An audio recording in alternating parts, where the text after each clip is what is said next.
Welcome to T-News 9 channel. The novel for today is When Nitrogen Monoxide One Decides. Chapter 4:1 When She Decided. The moment Lily said his name, the world stopped waiting. The room was quiet, not empty, just holding its breath. Lily stood in the center of it, shoulders squared, heart steady in a way it had never been before. The symbol was there again, faintly marked on the far wall, as if someone had expected her to look for it. She didn't. She was done reacting. "Ethan," she said. It wasn't a plea, it was a decision. He appeared slowly, not flickering this time, solid in the way he never fully was, like a thought that had finally finished forming. "You're sure?" he said. She nodded once. "I am." They had reached the point he'd warned her about, the place where awareness wasn't enough, where preparation stopped being theoretical, where choosing not to act was also a choice. "I won't take over," Ethan said carefully. "Not unless you—" "I know," Lily interrupted. "That's not what I'm asking." He studied her, something unreadable passing behind his eyes. "Then what are you asking?"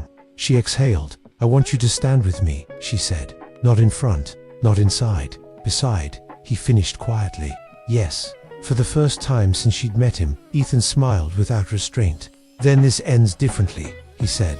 The presence arrived without sound, not footsteps, not movement, pressure, like the air itself had decided to lean closer. Lily felt it immediately, but she didn't freeze. She adjusted her stance, breathed, noticed. "Good," Ethan murmured. "You felt it early." "I always do now," she replied. A shape formed near the doorway, not fully seen, not fully hidden. A voice followed, calm, curious. "You're not afraid anymore." Lily tilted her head slightly. "I am," she said. "I just don't obey it." That changed something. The pressure shifted. Ethan felt it too. They didn't expect that. He said, "Neither did you," she replied. He didn't argue. The voice spoke again. "You could have stayed small." Lily met the empty space where it came from. "I tried," she said. "It didn't work." Silence stretched, not threatening, evaluating. "Then you chose to stand." "Yes, and you chose not to use him." Lily's fingers curled once, then relaxed. "Yes, that was the answer that mattered." The presence receded, not defeated, not gone, just withdrawn, as if something had been noted, filed away. Ethan released a breath he hadn't realized he'd been holding.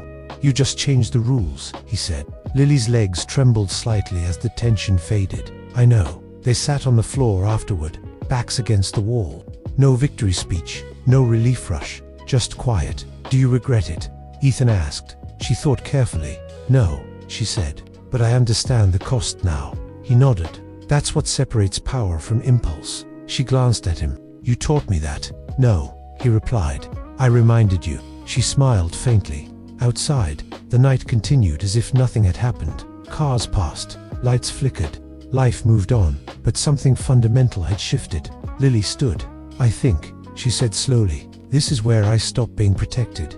Ethan rose beside her and started being responsible. She met his eyes. "Will you stay?" He didn't answer right away. "Then, as long as you keep choosing," he said. Lily reached for the light switch. Before the room brightened, she spoke one last time. "What happens now?" Ethan's voice came steady from the dark. "Now," he said, "you're no longer waiting for a verdict." And for the first time, neither was he. Chapter 42 of When Nitrogen Decides, titled Fallout. Nothing collapsed. Everything simply unraveled. The headlines never named it. There was no single breach, no dramatic leak, just delays, indefinite holds, reviews without deadlines, operations postponed pending clarification. The language of bureaucracy turned inward and ate itself alive. Cells stopped receiving orders. Handlers stopped answering their phones. Assets were told to wait. Waiting stretched into months. Months turned into questions. And in their world, questions were dangerous. Rowan watched it all happen from a series of borrowed offices and quiet cafes. He looked across the table at Lily and said, "They're cannibalizing. Every single layer is demanding answers from the one above it." Lily stirred her coffee, the spoon clinking softly against the ceramic. "No one ever taught them how to explain themselves," she observed. A faint smile touched Rowan's lips. "That was Ethan's genius," he replied. "He didn't attack power. He just removed its excuses." Marcus became a rumor, a ghost in the machine. He was still technically employed, his clearance still active, but he was no longer consulted. His office lights stayed off. His name vanished from email chains. He existed within the system, but the system no longer needed him. At school, Lily's world shifted just as quietly. The hallways felt different. Not kinder, exactly. Just less sharp. The girl who used to shove her now passed by without a word. A teacher asked Lily a question in class and actually waited for her to answer. Small things, real things. Then, one afternoon, Lily felt it. A pull, faint but familiar. She froze mid-step. Ethan, she thought. A silent question in her mind. Nothing answered back. But the air around her felt lighter, like a stuffy room after someone finally opens a window. That night, Rowan called. His voice was serious. "There's one loose end," he said. "Marcus wants to see you." Lily closed her eyes. It wasn't fear she felt, but a sense of readiness. "What?" she asked, her voice steady. Rowan hesitated for a moment. Somewhere he can't control anymore. Lily hung up the phone. She walked to her window and looked out at the sprawling city lights. And in that moment, she understood. The war was over. All that remained was the truth. Chapter 4:3 The Weight of Staying. Choosing to stay was heavier than choosing to fight. The city didn't change. That was the strangest part. Morning came on time. Cars filled the streets. People argued over coffee and things that still mattered. Lily watched it all through the bus window. Nothing dramatic had happened after last night. No messages, no symbols, just space. "They're letting the dust settle," Ethan said quietly beside her. She nodded. "They always do." That answer surprised him. "You sound like you've been here before." She looked forward. "I have. I just didn't know what it was called." School felt different when no one was circling you. Not safer, quieter.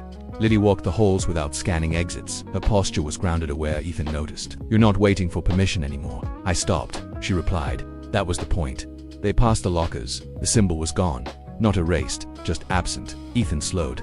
"That's deliberate." "Of course it is. Does that bother you?" Lily considered it. "No. It confirms things." "What things?" "That they noticed." At lunch, Lily sat where she wanted. A girl from her class sat across from her and smiled. "You seem different lately." Lily paused, then replied, "I am." The girl nodded. "Good, different." Lily smiled faintly. Yes, Ethan stayed quieter than usual. She noticed it in the afternoon. "You're holding back," she said. "Yes, because of me." "Because of what you chose," he replied. "You didn't choose protection, you chose agency." She tilted her head. "And that changes your role." "It does." "Do you resent it?" Ethan stopped walking. "No, but it means I don't get to decide for you anymore." "I never should have." She nodded. "I know." That evening, Lily stood alone in her room. When the familiar pressure returned, it was softer, observational. She didn't react, didn't invite it in.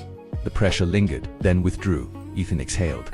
That was intentional. So was my silence. They sat on opposite sides of the room, balanced. "Something's changed," Ethan said. "I know you're no longer the variable they're testing." She met his eyes. "Then what am I?" He answered without hesitation. "The standard. They'll adapt to you now. Measure against you." Lily didn't flinch. "That's fine. You understand what that means?" "Yes, it means they can't pretend I'm accidental anymore." Outside, a car passed too slowly. A reminder. Lily turned off the light. In the dark, she spoke calmly. "If this gets worse, it will," Ethan said. "I won't disappear," she finished. "I won't hand you the wheel." "I know, but you'll stay." "Yes, not a promise. A fact." As Lily lay down, her phone vibrated. No number, no threat. Just a single line. "Acknowledged." Ethan looked at her. "They've accepted your position." Lily set the phone face down. "Good," she said, because for the first time, she wasn't waiting to be chosen. She already had. Chapter 44, titled Release. Lily felt him before she saw him. It happened at dusk, not in some hidden military base or under the shadow of danger, but on a quiet pedestrian bridge arching over the river. The city breathed below them, a sprawling network of lights and life. Lily stopped walking, her heart seizing in her chest. It wasn't fear, though. It was a jolt of pure recognition. The very air around her seemed to shift, to thicken. "You took your time," she said softly, her voice barely a whisper against the evening breeze. Ethan stood by the railing, his form clearer than she'd ever seen it before. He wasn't solid, not in the way the cold metal of the bridge was, but he was whole. "I wanted to be sure," he replied, his voice a familiar echo in her mind, "that you didn't need me anymore." Lily swallowed hard against the lump forming in her throat. He came back. A gentle correction came from him. "No," Ethan said softly. "I came through." They stood there for a long moment, side by side, watching the water flow beneath. There was no urgency, no ticking clock, just the shared space between two worlds. "I felt you let go," Lily finally said, breaking the silence. Ethan nodded, his gaze distant. "That's the rule," he said. "Anchors aren't places." Lily finished his thought, her voice steady. "They're people." She turned to look at him. at the translucent figure she had clung to for so long. "You were never supposed to stay," she stated, a fact she had finally accepted. "I know," Ethan replied, "but I was allowed to say goodbye." Her eyes burned with unshed tears, but she didn't wipe them away. She let the feeling wash over her. "I'm not scared anymore," Lily said, and the words felt like the truest thing she had ever spoken. A warm, genuine smile spread across Ethan's face. That was the last thing I needed to hear. As he spoke, the wind lifted, tugging at the edges of his outline. He grew lighter, his form dissolving into a soft, ethereal glow. "Hey," Lily said quickly, a sudden need to say one more thing. One last thing. "Yes. Thank you," she said, her voice filled with gratitude. "For trusting me." Ethan's smile widened, reaching his eyes. "Thank you," he replied, his own voice fading but full of peace. "For choosing yourself." The light that was him thinned, then gently faded into the twilight. There was no dramatic flash, no lingering echo, just absence, and absence that felt peaceful this time, not empty. Lily rested her hands on the cool railing of the bridge. Below, the river kept moving. All around her, the city kept breathing. And somewhere, far beyond what could be seen, a soul had finally finished its journey. Chapter 4-5 Epilogue. Afterward, life didn't return to normal. It moved forward. Lily still walked the same streets, caught the same buses, sat in the same classrooms, but the world no longer felt like it was pressing in on her. It felt negotiable. It was a subtle shift, a change in the atmosphere that only she could perceive. The constant weight on her shoulders had lifted, replaced by a quiet strength. The colors of the city seemed a little brighter, the sounds a little clearer. It wasn't that the world had changed, but her place within it had. She was no longer just a passenger, being carried along by the currents. She was learning to navigate. At school, things didn't magically improve. Some people were still cruel. Some days were still heavy, but Lily stood differently now. She held her ground. She spoke without apologizing for her existence, without shrinking her voice to make others more comfortable. When she said no, the word was a solid, undeniable thing.